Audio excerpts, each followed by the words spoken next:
요한복음 14장 25절로 31절까지 말씀 한 절 한 절 교독하시고 31절은 함께 읽겠습니다. 내가 아직 너희와 함께 있어서 이 말을 너희에게 하였거니와 보혜사 곧 아버지께서 내 이름으로 보내실 성령 그가 너희에게 모든 것을 가르치고 내가 너희에게 말한 모든 것을 생각나게 하리라. 평안을 너희에게 끼치노니 곧 나의 평안을 너희에게 주노라. 내가 너희에게 주는 것은 세상이 주는 것과 같지 아니하리라. 너희는 마음에 근심하지도 말고 두려워하지도 말라.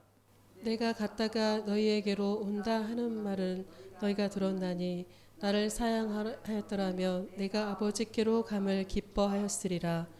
아버지는 나보다 크심이라.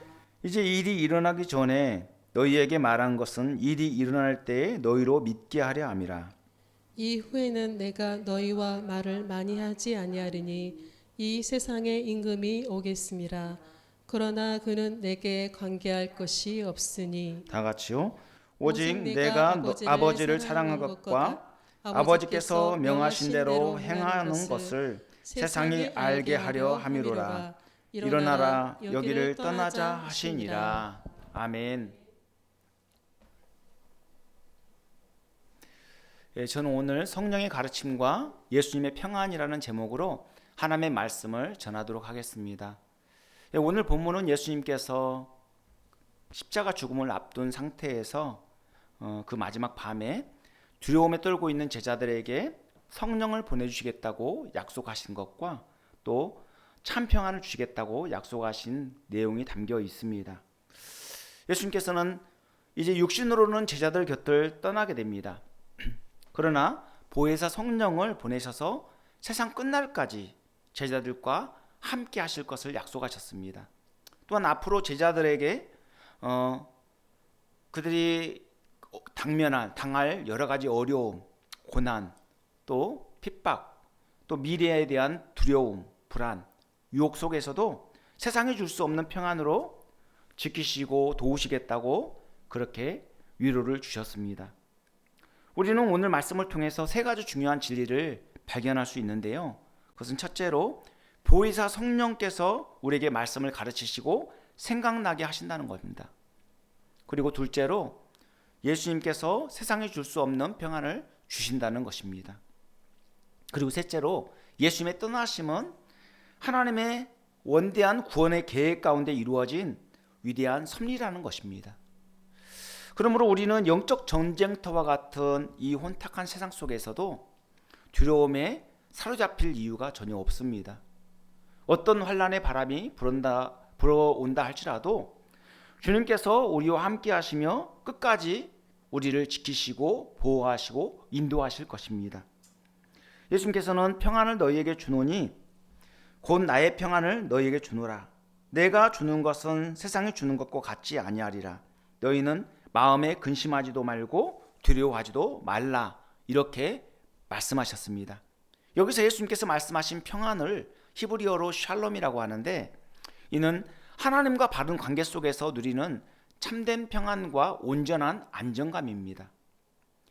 그러므로 이 평안을 누리는 사람은 어떤 상황과 환경에 처하든지 두려움에 사로잡히지 않고 오히려 예수님 안에서 참된 평안을 누리고 담대하게 대응하고 살아갈 수 있는 것이죠. 이제 본문을 좀 더 깊이 살펴볼 텐데요. 저와 여러분 모두 오늘 말씀을 통해서 성령의 조명하심을 받고 예수님이 주시는 참된 평안을 마음 깊이 누림으로써 고난과 시험 많은 이 혼탁한 세상 속에서 두려움 없이 담대하게 믿음의 길을 뚜벅뚜벅 걸어 나아가면 좋겠습니다.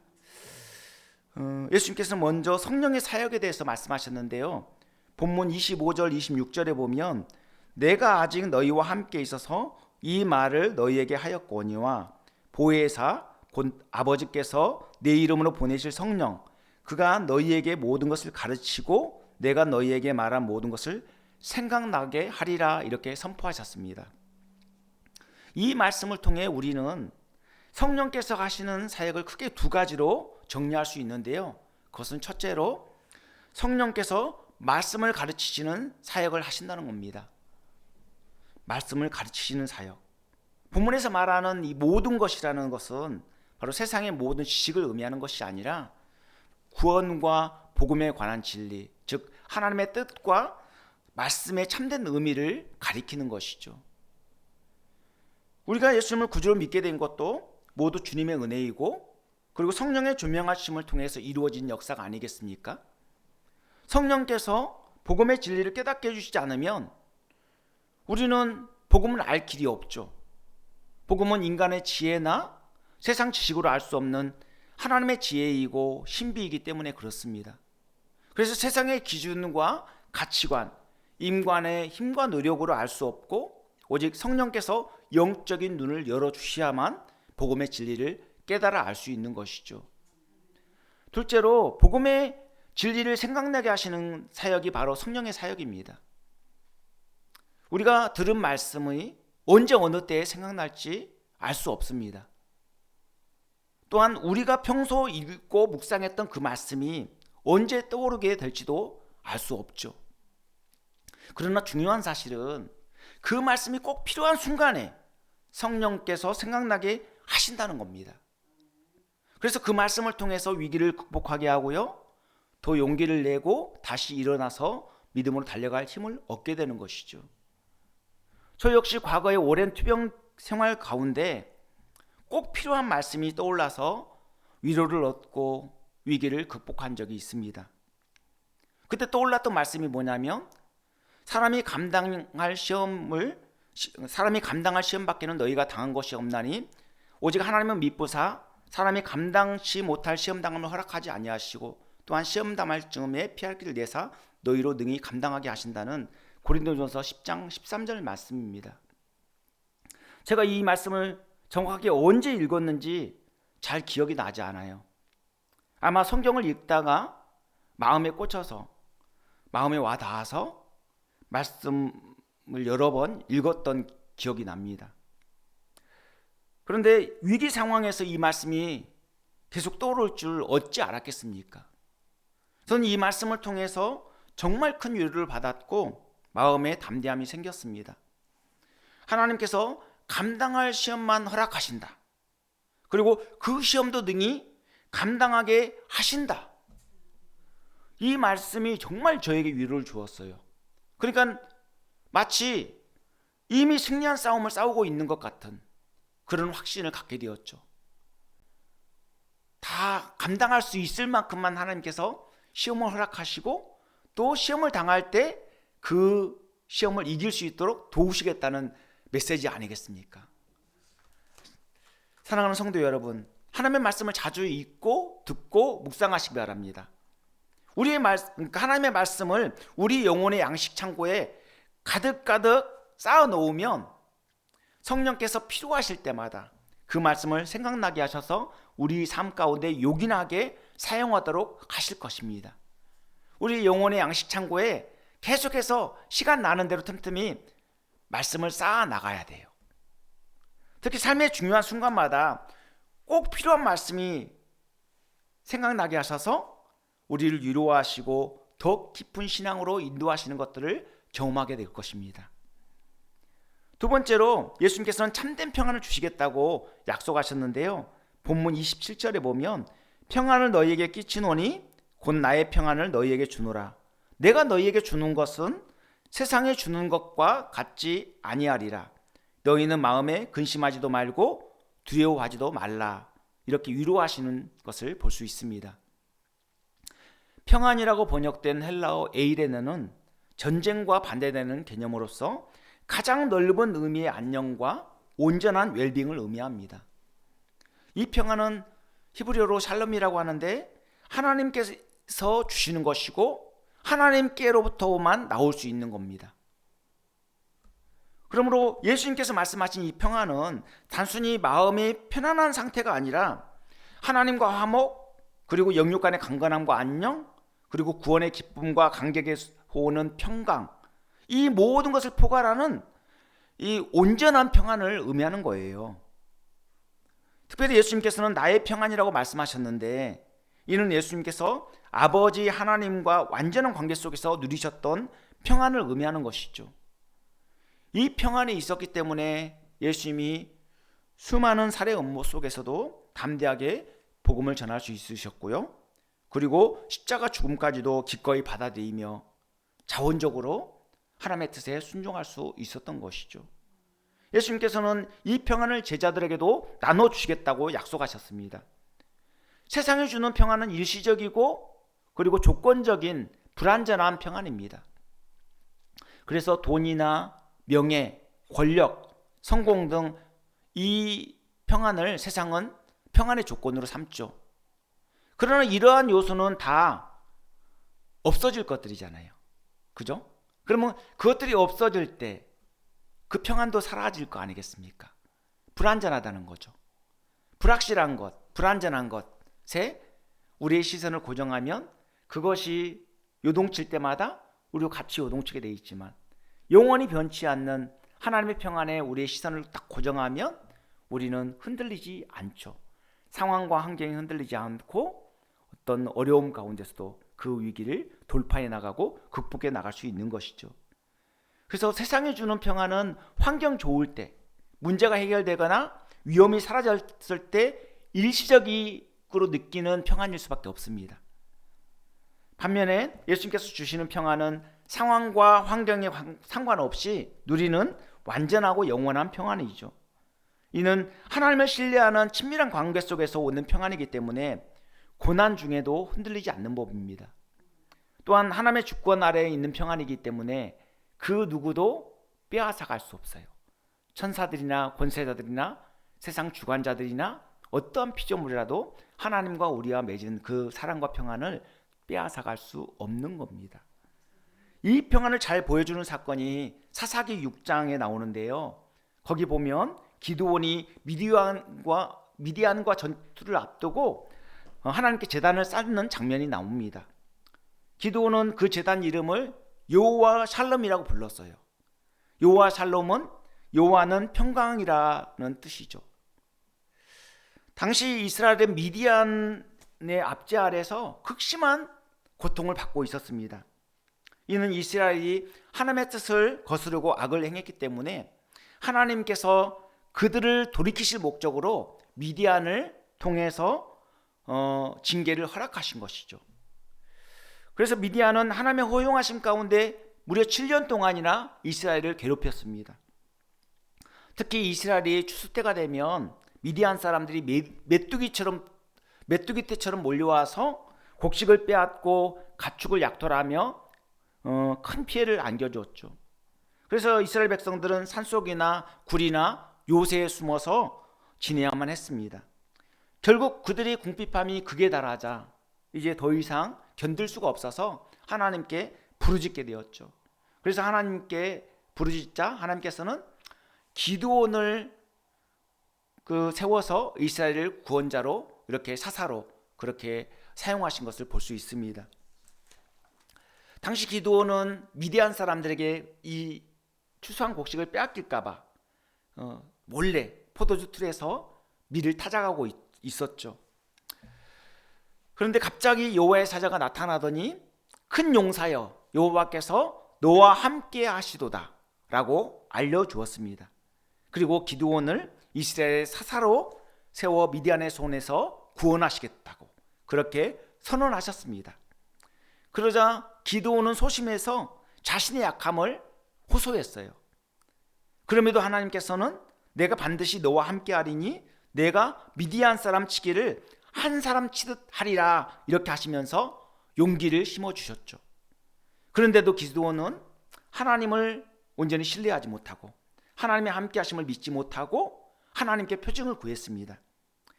그리고 염소 새끼를 잡고 그리고 국과 무교병을 준비해서 여호와의 사자에게 가져다 드렸습니다. 그때 여호와의 사자가 지팡이 끝을 그 음식에 대자 바위에서 불이 올라와서 고기와 무교병을 다 태워버렸고 여호와의 사자는 그 즉시 사라지고 말았습니다. 그제서야 기드온은 자신이 만난 분이 여호와의 사자임을 깨닫고 크게 두려워하게 되죠. 당시 사람들은 하나님을 보면 죽는다는 그런 생각이 있었거든요. 그래서 기드온은 슬프도소이다. 주 여호와여, 내가 여호와의 사자를 대면하여 보았나이다 라고 고백하였습니다. 그때 하나님께서는 기드온을 위로하시며 안심하라, 두려워하지 말라, 죽지 아니하리라 이렇게 말씀해 주셨죠. 그래서 기드온은 평안을 얻게 되었고 하나님께 감사하며 제단을 쌓게 되었습니다. 그 제단 이름이 바로 여호와 샬롬입니다. 그러므로 이 평안은 어떤 환경에서 오는 평안이 아니라 하나님과 관계에서 오는 구원과 보호의 평안인 것이죠. 그리고 세 번째로 예수님께서는 떠나심이 하나님의 구원 계획이신 것을 분명히 밝히셨습니다. 예수님께서 떠나심을 오히려 기뻐할 일이라고 그렇게 말씀하셨는데 그 이유가 뭐냐면 하나님의 영광을 위한 길이고 동시에 제자들의 유익을 위한 길이기 때문입니다. 그래서 본문 28절에 보면 내가 갔다가 너희에게로 온다 하는 말을 너희가 들었나니 나를 사랑하였더라면 내가 아버지께로 감을 기뻐하였으리라. 아버지는 나보다 크심이라 이렇게 선포하고 계십니다. 예수님의 떠나심은 단순한 이별이 아니라 십자가 죽음과 부활 그리고 승천으로 이어지는 구속의 과정입니다. 또한 다시 온다라는 말씀은 두 가지 의미로 해석할 수 있는데요. 첫째는 부활 이후에 제자들에게 나타나실 것을 의미하는 것이고요. 둘째로는 성령을 통해 제자들과 계속 함께 하실 것을 의미하는 것입니다. 그러므로 예수님의 떠나심은 끝이 아니라 다시 만남을 약속하신 것이죠. 이 사건은 예수 믿는 우리에게도 아주 중요한 의미를 줍니다. 우리도 각각 죽음을 맞이하는데 그 시기와 상황은 다를 수 있겠지만 다시 결국 만나게 될 거 아니겠습니까? 왜냐하면 예수님을 구주로 믿는 자들에게는 구원과 영생이 약속되어 있고 보장되어 있기 때문에 그렇죠. 그런 의미에서 믿는 자들 사이에서 이별은, 그러니까 영원한 이별은 있을 수 없는 것이죠. 그렇죠? 그러나 당시 제자들은 예수님이 떠나신다는 말씀을 듣고 두려움과 슬픔에 빠졌습니다. 그런 상황에서 예수님은 떠나심을 패배가 아닌 승리라고 선언하셨고 그리고 끝이 아니라 구원의 완성임을 가르쳐 주셨습니다. 그리고 궁극적으로 그 고난을 통해서 하나님의 영광을 드러내실 것을 예고하셨죠. 그런 의미에서 예수님께서는 진정으로 예수님을 사랑한다면 아버지께로 돌아가시는 것을 기뻐해야 된다라고 말씀하신 겁니다. 그리고 아버지는 나보다 크심이라고 말씀하셨는데 이는 충분히 오해할 수 있는 그런 말씀인데 이 말씀의 의미가 뭐냐면 예수님이 본질적으로 성부 하나님보다 열등하다는 뜻이 아닙니다. 예수님은 성부 하나님과 한 본체이시기 때문에 본질적인 우열 관계가 있을 수 없는 것이죠. 이는 본질적인 차이를 의미하는 것이 아니라 역할과 사역의 차이를 의미하는 것이죠. 왜냐하면 예수님은 성육신 하셔서 종의 모습으로 낮아지셨기 때문에 그렇습니다. 그래서 사도 바울도 빌립보서 2장 6절로 8절 말씀에 예수님은 하나님과 동등하신 분이시지만 스스로 자신을 낮추어 종의 형체를 가지사 성육신 하셨으며 십자가에 죽기까지 복종하셨다라고 그렇게 선포하고 있습니다. 따라서 예수님께서 자신을 낮추어 말씀하신 것은 구속 역사 속에서 행하신 그 겸손과 순종을 의미하는 것입니다. 제자들은 예수님의 떠나심을 비관하며 두려워했어요. 그러나 하나님께서는 그 떠나심을 통해서 구원을 완성하셨죠. 십자가 부활을 통해서 구원을 이루셨고 또한 성령을 보내셔서 교회를 세우셨습니다. 그리고 지금도 그 교회를 통해서 하나님의 뜻을 이루어가고 계신 것이죠. 이것이 바로 십자가 복음에 담긴 하나님의 지혜이고 능력입니다. 그러므로 우리가 살아가면서 어떤 상황을 만나든지 낙심할 이유가 전혀 없습니다.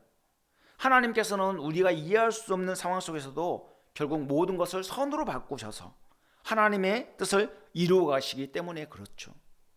때로는 일이 꼬이고 잘못되는 것 같지만 그렇지만 지나고 나면 전화위복의 은혜를 경험할 때가 참으로 많습니다. 우리가 믿음으로 살아가려고 애쓸 때 오히려 예상치 못한 어려움을 만나거나 환난을 겪을 수 있어요. 그럴 때 절망하지 마십시오. 낙심하지 마십시오.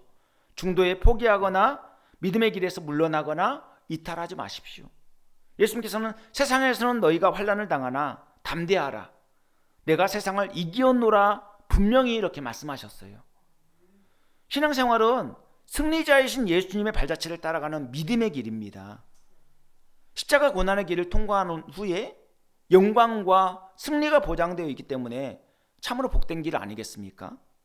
우리는 사망 권세를 이기시고 승리하신 예수님을 따라가는 제자들이기 때문에 이미 그 승리가 보장된 싸움을 싸우고 있는 거예요. 십자가와 부활로 승리하신 예수님께서 지금도 우리와 함께 하신다는 사실이 얼마나 큰 위로를 주고 힘이 됩니까? 예수님은 늘 우리와 함께 하시며 우리 일생을 책임져 주실 것입니다. 그러므로 우리는 늘 표대 대신 예수님만 바라보며 믿음으로 그 사명을 따라 나아가면 되는 것이죠. 예수님께서 떠나심의 의미를 제자들에게 설명하신 이유가 뭐겠습니까? 예수님이 두려워하고 있으니까. 예수님의 정체성을 잘 모르고 그 지금 현실 앞에서 예수님이 떠나신다니까 현실 앞에서 두려우니까 두려워하고 있기 때문에 그래서 잘 설명해 주신 것 아니겠습니까? 제자들은 그때까지만 해도 예수님을 정치적인 메시아로 믿고 기대하고 따랐던 것 아니겠어요? 그런데 예수님이 떠난다고 했을 때 그 기대가 무너지고 그 자신들의 야망이 무너지니 얼마나 허탈감이 밀려오고 그리고 미래에 대한 불안감이 생기겠습니까? 그래서 예수님은 제자들의 믿음을 바로 세우고 그 믿음을 굳게 하기 위해서 떠나심의 의미를 자세하게 설명하신 것입니다. 실제로 제자들은 예수님께서 체포되고 십자가에 달리시는 그 과정을 보면서 큰 충격을 받고 다 도망쳐버리고 말았어요. 그러나 부활하신 주님을 만나고 성령을 체험한 후에 그들은 완전히 달라졌죠. 그래서 성령의 권능을 힘입어서 죽음을 무릅쓰고 담대히 복음을 전하다가 대부분 순교의 길을 갔던 겁니다. 예수님을 구주로 믿는 것은 순간적으로 이루어질 수 있는 사건이에요. 그러나 신자로서의 성화의 과정은 결코 한순간에 이루어지지 않습니다. 그리고 그 길이 결코 순탄치 않아요. 믿음과 순종이 쌓이고 쌓일 때 우리는 온전한 제자가 되고 사명자로 살아갈 수 있는 것이죠. 제가 목회자의 길을 걷게 될 것이라고 상상이나 했겠습니까? 저는 한 번도 내가 목회자가 돼야 된다는 그런 생각을 그 전까지 해본 적이 없어요. 소명을 받기 전까지. 또한 세계 곳곳에 나가서 선교하고 있는 현지에 선교하고 있는 선교사님들 한번 생각해 보십시오. 참 어떻게 그 일이 가능할까? 언어가 다르고 생활 문화가 다르고 그런데 그 척박한 환경에 가서 그렇게 자기 민족도 아닌데 다른 민족에게 복음을 전한다는 게 이게 과연 인간의 이성으로 이해할 수 있는 영역이겠습니까? 다 성령의 조명하심으로 복음을 깨닫고 성령의 권능과 인도하심을 따라간 것 아니겠습니까? 사랑하는 성도 여러분, 여러분의 삶을 온전히 주님께 맡기시기 바랍니다. 우리의 신앙은 믿음으로 반응하고 순종할 때 자라가게 되어 있어요. 하나님은 인격적인 분이시기 때문에 우리를 항상 은혜의 자리로 초청하시고 자원적인 순종을 통해서 믿음이 자라도록 인도하십니다. 그러므로 어떤 상황과 환경이 놓이든지 우리와 함께 하시며 끝까지 승리케 하시는 예수님만 붙들고 믿고 의지하고 나아가면 되는 것이죠. 예수님은 끝까지 자원적으로 하나님의 뜻에 순종하심으로써 우리에게 친히 본을 보여주셨습니다. 그래서 십자가와 부활을 통해 사망 권세를 이기셨고 믿는 우리에게도 승리를 안겨주신 것이죠. 우리 본문 30절 31절을 다 같이 한번 읽어볼까요? 본문 30절 31절 함께 읽겠습니다. 이후에는 내가 너희와 말을 많이 하지 아니하리니 이 세상의 임금이 오겠습니다. 그러나 그는 내게 관계할 것이 없으니 오직 내가 아버지를 사랑하는 것과 아버지께서 명하신 대로 행하는 것을 세상이 알게 하려 함이로라. 일어나라 여기를 떠나자 하시니라. 아멘. 예수님께서 제자들 곁을 떠나시면 부활 이후에는 잠시 다시 만나서 대화를 나눌 수 있겠지만 승천하신 후에는 더 이상 육신적으로는 대면하여 이야기할 수가 없습니다. 그래서 예수님께서는 이후에는 내가 너희와 말을 많이 하지 아니하리라 이렇게 말씀하신 것입니다. 그리고 여기서 말하는 세상 임금은 공중 권세 잡은 자 곧 사탄 마귀를 가리키는 것이죠. 사탄은 종교 지도자들의 음모를 부추기고 그리고 유다의 배신을 이끌어냈으며 빌라도 총독이라는 로마 권력을 이용해서 예수님의 십자가형을 집행하게 되었습니다. 예수님께서 아무런 저항 없이 털강자 앞에 잠잠한 어린 양처럼 십자가에 못 박혀 죽으셨으니 겉으로 볼 때 사탄이 승리한 것처럼 보여졌어요. 예수님 십자가 못 박혀 죽으실 때 대적자들은 다 깔깔대고 웃고 막 우리가 이겼다 막 환호성을 쳤을 것입니다. 그러나 예수님께서는 승리하셨죠. 사흘 후에 사망 권세를 이기시고 부활하심으로 승리하셨잖아요. 그렇죠? 예수님께서는 사탄은 내게 관계할 것이 없다라고 이렇게 선언하셨는데 사탄은 예수님께 아무런 권세를 행할 능력이 없다는 말씀입니다. 예수님은 죄가 전혀 없으시기 때문에 사탄이 주장할 권리가 전혀 없어요. 예수님은 어떻게 죄에 대해서 정죄할 수 있겠습니까? 사탄이 죄가 전혀 없는데. 그리고 그럴 만한 능력도 안 되잖아요. 예수님께서는 죄와 허물로 멸망받을 수밖에 없는 인류를 구원하시기 위해서 자원하여 십자가를 지신 것입니다. 그리고 그 십자가를 통해서 죄의 삭슨 사망이라는 하나님의 공의를 만족시키신 것이에요. 죄인은 반드시 죽어야 되는데 그 죄값을 치러야 되는데 예수님이 우리의 죄값을 대신 십자가에 못 박혀 죽으심으로 말미암아 치르신 것이죠. 죄가 전혀 없으신 분이 그 죄값을 치러야 되니까. 그러니까 예수님이 우리를 대신해 십자가에 못 박혀 죽으심으로 그 죄값을 대신 담당하신 것입니다. 이것이 하나님의 공의를 만족시킨 사건이에요. 그런 의미에서 십자가는 사탄에게 패배한 결과가 아니라 하나님의 뜻에 자원적으로 순종하신 그 구속의 결과입니다. 예수님께서는 성부 하나님을 온전히 사랑하셨고 성부 하나님의 뜻에 완전하게 순종하셨어요. 그러므로 십자가는 성부 하나님께 대한 완전한 사랑과 순종의 극치라고 할 수 있습니다. 예수님께서 십자가에 못 박혀 죽으신 것은 온 인류를 위한 사건이었습니다. 특정한 시대, 특정한 지역, 그리고 인종을 초월해서 과거, 현재, 미래 이르기까지 모든 세대에게 구원의 길을 열어주신 하나님의 구속 사건이라는 말씀입니다.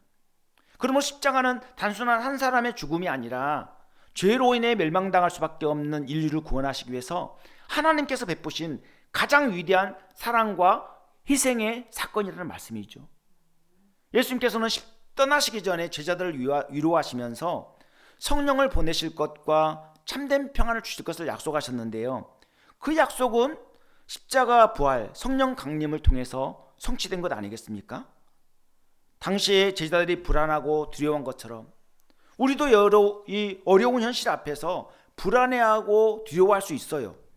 그래서 예수님은 오늘 우리에게도 동일하게 이런 위로와 평강의 말씀을 주신 것입니다. 우리 주위를 한번 둘러보면 걱정거리가 참 많잖아요. 불안 요소가 너무나도 많잖아요. 개인적인 걱정, 또 가정의 걱정, 또 우리 교회 안에도 얼마든지 근심거리도 많이 있을 것이고 기도 제목이 많이 있잖아요. 그리고 또 국가적으로, 민족적으로 어려움이 있고, 그리고 지금 최근에 세계 정세가 요동치면서 더욱더 그 불안감은 심화되고 확산되고 있잖아요. 많은 사람들이 미국과 이란과의 전쟁이 그 미국과 이란과의 전쟁으로 끝나면 좋은데 확전되지 않을까, 그것을 우려하고 있어요. 이 중동 지역 전체가 막 이렇게 전쟁의 포화 속에 휩싸이지 않을까, 그리고 그것이 더 점점 확산되어 가지고 전 세계적인 전쟁으로 번지지 않을까, 그것을 우려하고 있는 거거든요. 전쟁이 발발하게 된 이유가 여러 가지가 있겠지만 그 근본에는 죄와 탐욕이 있다는 것을 우리는 잊지 말아야 됩니다. 중동 지역의 패권을 차지하고 영향력을 확대하고자 하는 욕망에서 비롯된 것이지만 결국은 인간의 죄악된 본성에서 비롯된 거예요. 이 전쟁으로 얼마나 많은 사람들이 목숨을 잃고 피해를 당하고 있습니까? 세계는 전쟁의 공포에 휩싸이게 되었고 국제 유가가 폭등하면서 정말 그 자동차를 운전해서 직업을 삼고 있는 사람들은 그것을 피부로 너무나도 민감하게 느끼고 있어요. 그래서 수입이 막 점점 줄어들고 있잖아요. 나가야 될 지출될 돈은 딱 정해져 있는데 수입이 점점 줄어들니 얼마나 가정경제의 어려움을 받겠습니까? 그리고 미래에 대한 불확실성 때문에 경제 상황도 점점 나빠지고 있잖아요. 역사를 돌아보면 수많은 전쟁이 영토 확장, 자원 확보, 패권 경쟁, 이념 갈등, 권력 유지와 같은 이유에서 발생하였습니다. 그러나 그 뿌리를 살펴보면 결국 인간의 탐욕과 교만이 결합된 결과이고 인간의 타락한 본성에서 비롯된 것임을 알 수 있습니다. 그래서 야고보서 기자는 야고보서 4장 1절에 너희 중에 싸움이 어디로부터 다툼이 어디로부터 나느냐 너희 지체 중에서 싸우는 정욕으로부터 나는 것이 아니냐라고 지적한 바 있습니다. 결국 국가 간의 전쟁도 인간의 욕망이 증폭된 형태라고 할 수 있습니다. 그러나 크게 보면 이 모든 것이 하나님의 섭리 가운데 이루어지고 있다는 사실을 우리는 기억해야 됩니다. 그러기에 우리는 전쟁과 불안의 시대 속에서 참된 평안을 주시는 예수님만 의지해야 됩니다. 그것이 영적 전쟁터와 같은 세상에서 살아가는 우리 신앙인의 자세예요. 예수님은 어떤 상황과 환경 속에서든 늘 우리를 불꽃 같은 동자로 지키시고 보호하시며 우리 인생을 끝까지 책임져 주실 것입니다. 그러니까 우리가 걱정하고 염려할 필요가 없어요. 어떤 현실의 어려움을 만났을 때 걱정하고 염려해봐야 아무런 해답이 나오지 않습니다. 오히려 머리만 아프고요. 오히려 더 침체하게 되고 그리고 그로 인해서 좌절감, 낙심감만 밀려올 것입니다. 그렇지만 우리에게 위로와 소망을 주시는 주님을 바라보십시오. 거기에서 해답이 있잖아요. 그때 우리는 참 평안이 밀려온단 말이에요. 그래서 우리가 우울하고 힘들 때 어떻게 됩니까? 찬송을 불러요. 기도해요. 하나님의 말씀을 읽어요. 그러면 우리 안에 빛이 들어오게 되어 있어요. 그래서 그 우울한 마음, 어두운 마음이 다 떠나가게 됩니다. 그래서 문제 앞에 골몰하는 것은 참 어리석은 사람입니다. 그 문제보다 크신 하나님을 바라보고 하나님께 우리의 모든 삶을 맡기고 그렇게 하나님의 인도를 따라갈 때 우리에게 평안이 밀려오고 그리고 그로 인해서 그 어려움을 돌파해 나갈 수 있는 것이죠. 어떻게 보면 문제는 그대로 있을 수 있지만 우리가 그 문제를 감당할 믿음의 크기가 커져서 그것이 아무것도 아닌 것처럼 여겨질 수 있다는 말씀이죠. 그러니까 하나님이 직접적으로 그 문제를 해결해 줄 수도 있고 다른 방법으로 그 문제를 해결해 줄 수 있습니다. 그 중요한 것은 그 문제 해결자가 누구냐? 바로 하나님이시라는 것이죠. 우리는 하나님만 믿고 의지하며 나가면 되는 것입니다. 저와 여러분 모두가 정말 믿음으로 살아가는 데 있어서 얼마나 어려운 시대를 살아가고 있습니까? 과거에는 핍박이 정말 예수 믿는 자들을 그렇게 괴롭혔다면 지금은 세상 유혹 그리고 어떤 이단 사상들 그리고 잘못된 어떤 사상들이 끊임없이 우리를 유혹하고 있고 그리고 세상의 세속화 그리고 포스트 모더니즘 이런 어떤 현대 문명들이 끊임없이 우리를 계속 예수 믿지 못하도록 자꾸 방해하고 우리를 나락으로 떨어뜨리려고 애를 쓰고 있는 것 아니겠습니까? 이런 가운데 우리는 어떻게 됩니까? 우리는 주님을 바라봐야 되는 것이고 주님을 바라볼 때 거기에 소망이 있고 거기에서 또 힘을 얻고 용기를 얻고 믿음으로 헤쳐나갈 수 있는 것이죠. 우리 특히 청년들 앞으로의 진로에 대해서 정말 걱정할 수도 있고 불확실한 미래에 대해서 염려할 수도 있습니다. 하지만 하나님께 모든 것을 맡기십시오. 하나님이 가장 선한 길, 복된 길로 인도해 나가실 것입니다. 그럴 때 우리는 정말 세상에서 주님이 주시는 참된 평안을 누리고 또 담대하게 승리의 길을 걸어갈 수 있는 것이죠.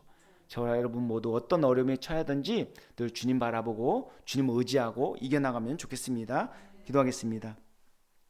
사랑과 은혜가 풍성하신 하나님, 우리에게 말씀을 가르치시고 생각나게 하시는 보혜사 성령을 보내주셔서 감사를 드립니다. 또한 세상이 줄 수 없는 참된 평안을 주시고 끝까지 우리의 인생을 책임져 주시는 예수님으로 말미암아 우리가 혼탁한 세상 속에서도 평안과 안전 가운데 살아가게 하심을 감사드립니다. 우리가 살아가는 동안 어떤 고난과 역경을 만나든 늘 예수님만 의지하며 성령의 인도하심을 따라 살아가게 하여 주시옵소서. 그래서 공중권세 잡은 사탄의 시험과 유혹 속에서도 흔들리지 않고 믿음을 굳게 지키며 끝까지 승리할 수 있도록 인도하여 주시옵소서. 이 모든 말씀을 예수님 이름 받들어 기도합니다. 아멘.